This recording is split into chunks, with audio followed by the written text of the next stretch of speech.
दोस्तों नमस्कार। आज हम बात करेंगे एक हमारे मालवा क्षेत्र की एक विशेष रेल लाइन है और वो है फतेहाबाद उज्जैन रेल लाइन। आज इसके कुछ पास्ट को लेके मैं आपको कुछ बातें बताऊंगा दोस्तों।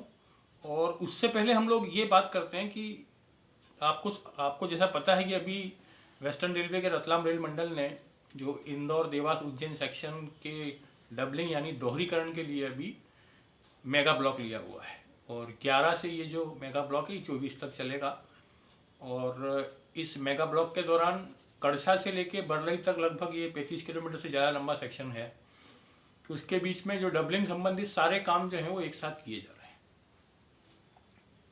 बहुत ये इंदौर के रेल इतिहास का ये इतना बड़ा ब्लॉक है जिसमें मैक्सिमम ट्रेनें जो हैं वो इफ़ेक्ट हो रही हैं, या मतलब यूँ कहें कि सारी ही ट्रेनें इफ़ेक्ट हो रही हैं। किसी के रूट बदले हैं या कोई ये रद्द किया गया है, किसी को शॉर्ट टर्मिनेट या शॉर्ट ओरिजिनेट किया गया है।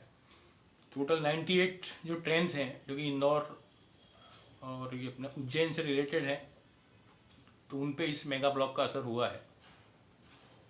दोस्तों 58 ट्रेनें जो हैं वो ऐसी हैं जिनका रूट बदला गया है। जो अभी तक जो इंदौर से देवास होते हुए मक्सी या इंदौर से देवास होते हुए उज्जैन और फिर आगे की तरफ रास्ता तय करती थी, तो उनको रूट बदल के दोस्तों इंदौर फतेहाबाद उज्जैन रेल लाइन पे डाला गया है।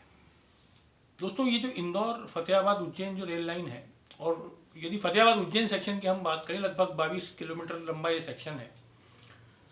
जब दोस्तों रतलाम इंदौर रेल लाइन को वेस्टर्न रेलवे ने बंद किया था गेज कन्वर्शन के लिए, तो उसके बाद यहाँ की भी पटरियाँ जो हैं फतेहाबाद उज्जैन सेक्शन की, इसको उखाड़ दिया था।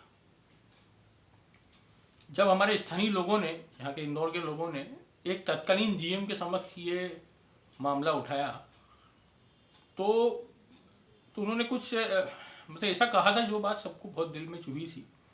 और वो ये थी कि हमने ये पटरियाँ जो हैं वो तो हमने ये डिसमेंटल कर दी, उखाड़ दी हैं, तो अब हम यहाँ का मतलब ये जो ज़मीन है ये हम राज्य सरकार को दे देते हैं, इससे यहाँ पे सड़क बन जाएगी।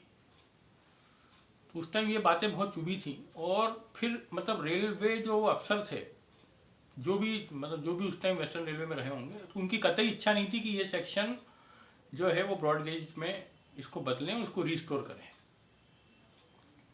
पर दोस्तों हमारे जो इंदौर और उज्जैन के जो तत्कालीन सांसद जो थे, उनकी इच्छा शक्ति का प्रभाव था कि तत्कालीन केंद्रीय रेल मंत्री पीयूष गोयल ने न केवल इस परियोजना को मंजूरी दी, बल्कि इसका काम शुरू करवाने भी वे अपने कार्यकाल के दौरान आए यहाँ पे इंदौर में। और फिर अंततः ये काम जो है वो चालू हुआ और फिर पूरा हुआ।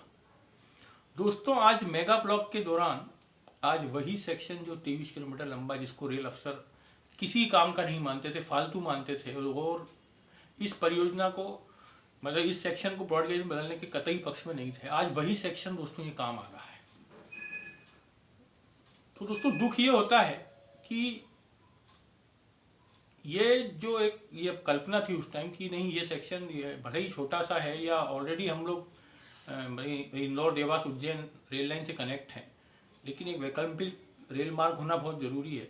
तो उस टाइम हर जनमानस भी चाहता था, जनप्रतिनिधि भी चाहते थे, लेकिन अफसरों को ये मंजूर नहीं था। लेकिन आज वही रेल रूट आज डायवर्शन के काम आ रहा है। यदि वो नहीं होता तो आज जो इंदौर से जितनी ट्रेनें जो अभी चल भी रही हैं वो भी नहीं चल पाती, या उन्हें उज्जैन या रतलाम या मक्सी के वहाँ पे उसको शॉर्ट टर्मिनेट या शॉर्ट ओरिजिनेट करना पड़ता। तो दोस्तों ये इस चीज़ को बताता है कि रेल अफसरों को यह सोचना चाहिए कि आम नागरिकों को भी या जनप्रतिनिधियों को भी कुछ आता है, कुछ समझ में आता है, कोई विज़न है। हमेशा रेल इंजीनियरों को ये नहीं सोचना चाहिए कि केवल अकल का जो ठेका है वो हमारे पास है। तो दोस्तों ये बात और ये किस्सा एकदम मन में आया, और मैं अभी यही सोच रहा था कि आज यदि अगर ये उज्जैन फतेहाबाद रेल लाइन नहीं होती तो आज यात्रियों की जो परेशान होने की जो संख्या है वो बहुत बढ़ जाती है। तो दोस्तों ये कुछ जानकारी थी, और आगे भी जैसे कि आप देख ही रहे हैं चैनल पे, मैं जो कड़छा बरलाई के बीच में जो भी डबलिंग जो काम है मैं उसका कवरेज आपको दिखा रहा हूँ।